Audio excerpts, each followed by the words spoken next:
E aí galera, beleza? Tudo certo? Tranquilo com vocês? No Crime Lines de hoje vamos contar o caso de Múmia Abu-Jamal e o assassinato do policial Faulkner. Se você é novo por aqui, você tá no quadro Crime Lines do canal Rafa Master 88 e no quadro Crime Lines falamos de suspense, mistérios, casos, crimes, mortes, ou seja, toda a patifaria que o ser humano é capaz de produzir. Também tem a série Morte no Palco do nosso quadro Crime Lines, que deu um up aqui no canal. E a série Morte no Palco a gente fala sobre crimes, mistérios, assassinatos, ou seja, toda a patifaria envolvendo músicos, artistas e celebridades. E se você não é inscrito, se inscreva, curta, compartilhe. A gente já tá quase chegando nos 7 mil inscritos e eu preciso da sua ajuda, beleza? Tamo junto? Então, solta a intro.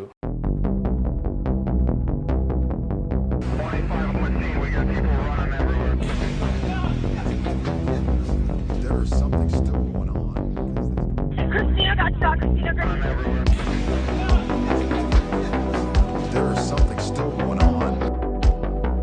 Wesley Koch, mais conhecido como Múmia Abu-Jamal, é um afro-americano que nasceu em 24 de abril de 1954 na Filadélfia, no estado da Pensilvânia. O seu pai morreu quando ele tinha apenas 9 anos de idade. Abu-Jamal e seu irmão mais novo, chamado William, frequentaram várias escolas públicas, até que no ano de 1968 tiveram aulas sobre cultura africana com um professor queniano, que lhe deu o pseudonome de Múmia, que significava príncipe em sua cultura. E esse professor incentivava seus alunos a utilizar nomes africanos e árabes em suas aulas ali. E só a termo de curiosidade, Múmia era o nome de um nacionalista queniano anticolonial que lutou contra os ingleses pela independência do Quênia. E durante aquele ano de 1968, acontecia um comício do presidente George Wallace, e muitos o consideravam como um grande racista. Então Abu-Jamal, que nessa época tinha apenas 14 anos de idade, foi protestar ali contra o Wallace e acabou sendo espancado por apoiadores brancos e mais um policial no momento em que ele tentava interferir ali naquele comício. Galera, tem uma cachorrada latina, então me desculpa ali porque eles não estão parando. Não desistindo do seu ativismo, aos 15 anos ele se juntou aos Panteras Negras como um dos responsáveis ali pelas informações e ligações do órgão com a comunicação social. Os Panteras Negras foram criados entre os anos de 1960 e 1970 com ideias marxistas e anticapitalistas. E eles também defendiam o nacionalismo negro e também era contra a guerra do Vietnã. Porém, muitos acreditavam que os Panteras Negras eles tinham forte influência da Rússia stalinista e também da China maoísta. Então o governo americano entendia que tudo isso ameaçava a segurança interna do país. Então Abu-Jamal começou a chamar a atenção do FBI e logo foi relacionado a uma lista de pessoas que poderiam trazer algum tipo de risco ao país. Logo ele voltou à escola, porém ele foi castigado severamente por encabeçar protestos que exigiam que o espaço educativo tivesse o nome do revolucionário afro-americano Malcolm X. Múmia Abu se casou aos 19 anos com Biba. Em 18 de julho de 1971 teve seu primeiro filho, o qual ele chamou de Jamal. Por isso, além de Múmia Abu, ele também adotou o nome Jamal. E logo depois tiveram seu segundo filho, o qual era uma menina, o qual chamaram de Latifa. Porém, esse seu casamento durou pouco tempo. E ele se casou novamente em 1978, tendo sua terceira filha com a sua esposa Marilyn, o qual chamaram de Pete. Mas anos depois, o seu segundo casamento não deu certo e ele se casou pela terceira vez com a Vandia, que é sua atual esposa. Abu-Jamal se formou em jornalismo em 1975 e se tornou locutor das rádios locais e de uma rede nacional de emissoras negras e ficou conhecido como a voz dos que não têm voz. Também se tornou membro ativo da Associação Americana dos Usuários da Maconha, além de realizar muitas entrevistas com grandes personalidades como Bob Marley e Alex Haley, ao mesmo tempo que ele foi eleito o presidente da Associação dos Jornalistas Negros da Filadélfia e recebeu vários prêmios da Sociedade de Jornalistas. Nessa época ele já era monitorado pelo Escritório Federal de Investigação, o COINTELPRO, que era um escritório proibido. Em seus programas na rádio ele denunciava a violência policial e os dramas da população pobre, onde ele foi diversas vezes ameaçado por policiais e até mesmo pelo prefeito da Filadélfia, Frank Rizzo. Abu-Jamal, além das rádios, também trabalhava como taxista 2 noites por semana para poder complementar ali sua renda. E no dia 9 de dezembro de 1981, quando ele conduziu seu táxi, Abu viu seu irmão Billy Koch sendo parado ali pelo agente Daniel Faulkner, próximo ao cruzamento das ruas 13 e Locust. E ao ver o seu irmão mais novo ser espancado brutalmente por esse agente Faulkner, Abu saiu em sua defesa. Logo começou uma intensa briga física, onde gerou um grande tumulto envolvendo mais pessoas, seguido por um enorme tiroteio. E Múmia Abu Jamal, ele estava portando um revólver calibre 38 que ele tinha comprado 2 anos antes desse evento aí. O agente Faulkner é atingido por 5 tiros, 4 nas costas e um tiro quase a queima-roupa em seu rosto no momento que ele estava caído no chão. E Abu Jamal é atingido por uma bala em seu estômago e cai no chão até que um terceiro elemento foge no meio ali daquela multidão. Uma equipe de apoio da polícia chegou após esse tiroteio e encontraram o Faulkner morto e o Abu Jamal sentado na calçada. E ele estava sangrando ali com um ferimento no estômago. E ao seu lado ali na calçada, o revólver 38 com 5 espaços vazios ali dentro do seu cilindro. Ele foi levado diretamente para o hospital da Universidade Thomas Jefferson, onde ele recebeu seus primeiros tratamentos e em seguida ele foi imediatamente preso. E também mais tarde acusado pelo assassinato do agente Faulkner.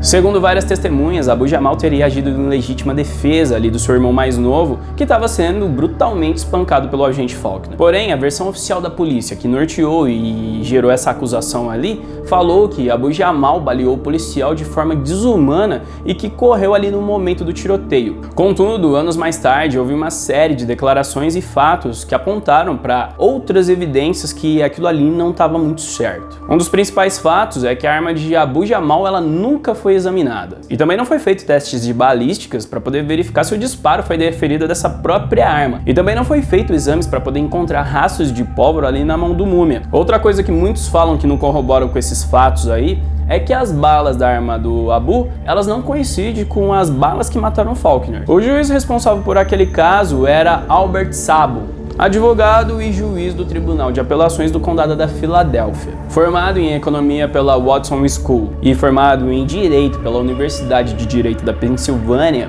ele passou mais de 15 anos atuando em casos de homicídio e também é conhecido por ter proferido mais de 31 sentenças de pena de morte. De longe, é o maior condenador à execução do estado da Pensilvânia. E o que aconteceu é que o júri popular foi formado somente após a remoção dos 11 negros perfeitamente qualificados, onde o Sabo foi acusado de racismo. Porém, por outro lado, era estranho o fato de que Abu Jamal, ele não sabia explicar porque faltavam 5 balas em sua arma. E também porque ela estava ali na calçada ali do seu lado na cena do crime, e também porque ele usava um coldre na hora em que ele foi detido. Porém, todo o processo foi extremamente tumultuado. Albert Sabo aceitou o pedido de Abu Jamal no sentido dele se representar a si próprio, auxiliado pelo advogado de defesa Anthony Jackson. Porém, mais tarde, Sabo ele mudou de ideia, dizendo que Abu praticava atos internacionalmente perturbadores. Mais tarde, uma das testemunhas admitiu ter mentido sobre pressão policial, e outros testemunhos disseram que no dia do crime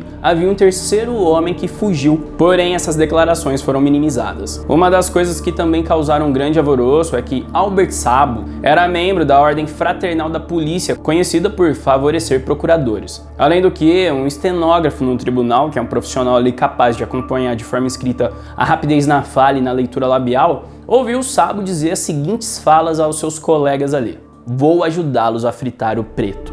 Eles disseram que o policial Gary Bell testemunhou Abu Jamal fazendo essa confissão durante o hospital. Ele falou bem assim: "Atirei naquele filho da puta e espero que o filho da puta morra". Porém, um relatório assinado pelo policial Gary Walsall, que viajava naquele momento, dizia com essas palavras: "O negro nada comentou". Mesmo assim, esse relatório não foi apresentado, ele não foi incorporado ao julgamento. Os advogados de defesa, eles convocaram Walsall, só que a promotoria alegou que ele estava de férias e ele estava fora de alcance. E o juiz Sabo não aceitou esperar ali seu regresso. Naquela ocasião, na verdade, ele estava em casa, e isso foi descoberto tempos depois. Mas no final, a promotoria não apresentou nenhuma prova material para poder comprovar essas acusações. E para piorar, uma testemunha chamada Veronica Jones, ela depois contra o Jamal de forma coagida pela polícia, que ameaçou ela com antigas acusações de mau comportamento. Isso aí ocasionaria a perda da guarda dos seus filhos. Porém, quando Verônica trouxe a público esses fatos, ela foi presa imediatamente. Mas tudo isso aí provou que a prisão e o julgamento de Jamal se tratava de uma prisão política. O FBI apresentou contra o Jamal uma prova, se é que isso pode ser uma prova, um arquivo com mais de 600 páginas contendo um resumo das suas atividades como militante do movimento negro, falando que ele foi preso quando ele tinha 14 anos, que ele interviu contra o suposto candidato racista à presidência George Wallace, entre outras atividades como um integrante ali do Panteras Negras ali na Filadélfia. E outra coisa muito intrigante é que o juiz Albert Sabo, ele declarou publicamente que tinha aversão a Abu Jamal. Só por isso ele já não deveria ser o juiz do caso. Após 3 horas de julgamento, Abu Jamal criticou seu advogado, afirmando que ele foi imposto contra sua vontade e que ele não era qualificado, ele era um cara inadequado para poder realizar sua defesa. E ele também falou que seus direitos foram fraudulentamente roubados pelo juiz e ele se declarou inocente das acusações. O júri condenou a pena de morte por decisão unânime. Então aconteceu uma complexa batalha judicial e política que duraria mais de 20 anos. O Supremo Tribunal da Pensilvânia recusou por 3 vezes novas audiências entre 89 e 91. Um recurso direto contra a condenação de Abu Jamal ele foi negado pelo Estado. Em 94, a Rede de Rádio Pública Nacional contratou ele para poder fazer comentários sobre a vida na prisão. O programa foi cancelado antes mesmo de começar sobre forte pressão do New York Times e do senador Robert Dole e da Ordem Fraternal da Polícia Americana. Em 1995, a condenação por pena de morte a Abu Jamal ela foi suspensa quando ele pleiteou ali uma revisão contra essa condenação. Então foram ouvidas novas testemunhas, onde William Davis testemunhou ter visto um atirador que passava de carro ali naquele momento. William Armon, o outro preso ali, também ele testemunhou que o assassinato do policial Faulkner foi quando um cara brecou um carro ali na cena do crime, efetuou os disparos e fugiu em sequência. Porém, esses relatos eles continham muita discrepância. Enquanto a terceira testemunha, chamada Robert Hawkins, disse ter visto um homem dando um tiro a queima-roupa ali no rosto do Faulkner, que estava caído no chão. Em seguida, ele caminhou e se sentou ao meio-fio, no caso, a calçada. Os 6 juízes do Supremo Tribunal da Pensilvânia decidiram unanimemente que todas as questões levantadas eram desprovidas de mérito. Então, em 1º de junho de 1995, o mandato de morte foi assinado pelo Tom Reed, o governador da Pensilvânia. E nesse mesmo ano, o Abu foi confinado em uma solitária por participar de movimentos contrários ao regulamento da prisão. Em 1996, o Departamento de Correção da Pensilvânia tentou proibir que pessoas de fora usassem equipamentos de gravação nas prisões, já que naquela época a HBO ela planejava um documentário ali sobre a vida de Abu Jamal dentro da prisão, incluindo filmagens, entrevistas e visitas. Porém, mais tarde, o Tribunal de Apelação dos Estados Unidos concedeu a Abu Jamal o direito de escrever e receber recursos ali com suas receitas de material na prisão. Então, em 1996, Mumia Abu Jamal ele lançou o livro Live from Death Row, ao vivo do Corredor da Morte, que foi escrito em 1995, mas foi proibido naquela época. E esse livro expôs o seu caso em todo o mundo, ganhando mais ainda dimensão e repercussão internacional, onde várias entidades, celebridades clamassem por justiça ali em apoio ao Abu Jamal. A banda Rage Against, junto com várias outras bandas de rock, promoveram um show em janeiro de 99 em Nova Jersey em defesa de Jamal. Porém, a governadora Christine Whitman, ela tentou proibir o evento e também propôs um boicote. Mesmo assim, o espetáculo foi um grande sucesso de público e bilheteria.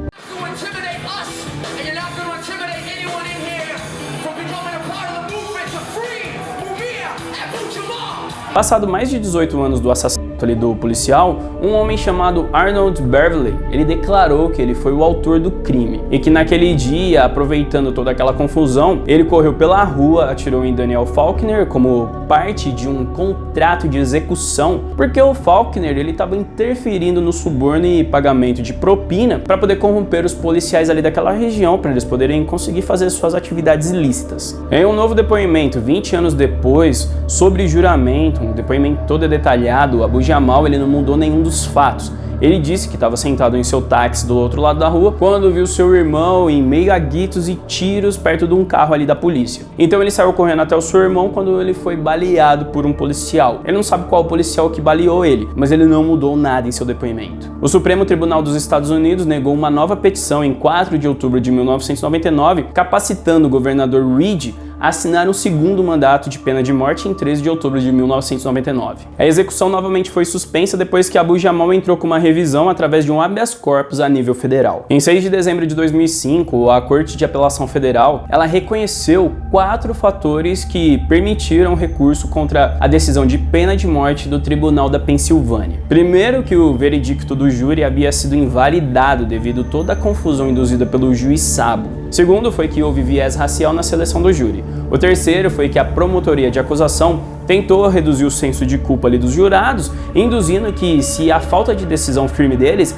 abriria uma brecha para um recurso. E em quarto, o juiz que fez a revisão das novas audiências demonstrou um viés inaceitável em sua conduta. Então, em 17 de maio de 2007, no Tribunal Federal da Filadélfia, o juiz Anthony Joseph Sirica ouviu o advogado de Abu Jamal declarar que ele não teve um julgamento justo, pois o júri tinha um viés racial, além de que o juiz era um grande racista. Terry Maurer Carter, que era a estenógrafa do tribunal naquela época, ela declarou que em 2001 captou o juiz Sabo dizer: "Pois é, vou ajudá-los a fritar este negro", durante um diálogo sobre o processo. Porém, o Sabo, ele negou ter feito qualquer comentário semelhante a essa loucura, na palavra dele, né? Em 27 de março de 2008, 3 juízes mantiveram a condenação por assassinato, porém ordenaram um novo julgamento, já que existe a preocupação de injustiça e irregularidade no processo. Mas eles reiteraram não ter havido um viés racista, como diz as alegações do advogado de defesa Batson. Eles também disseram que se a comunidade da Pensilvânia não quisesse promover um novo julgamento, Abu Jamal seria automaticamente condenado à prisão perpétua. A sua sentença seria convertida.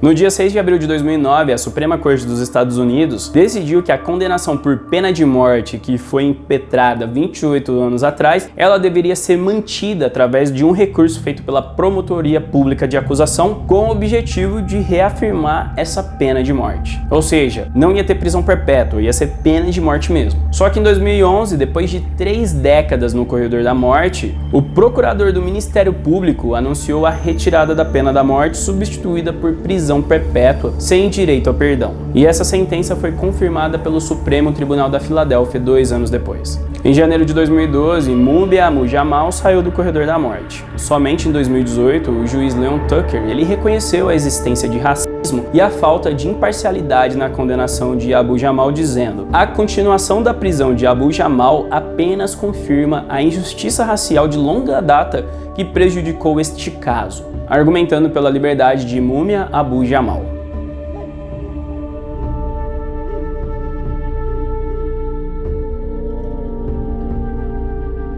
Mesmo sem novo julgamento, hoje com 67 anos, preso há mais de 40 anos desde 1981, Mumia Abu Jamal ainda possui esperanças de ser inocentado.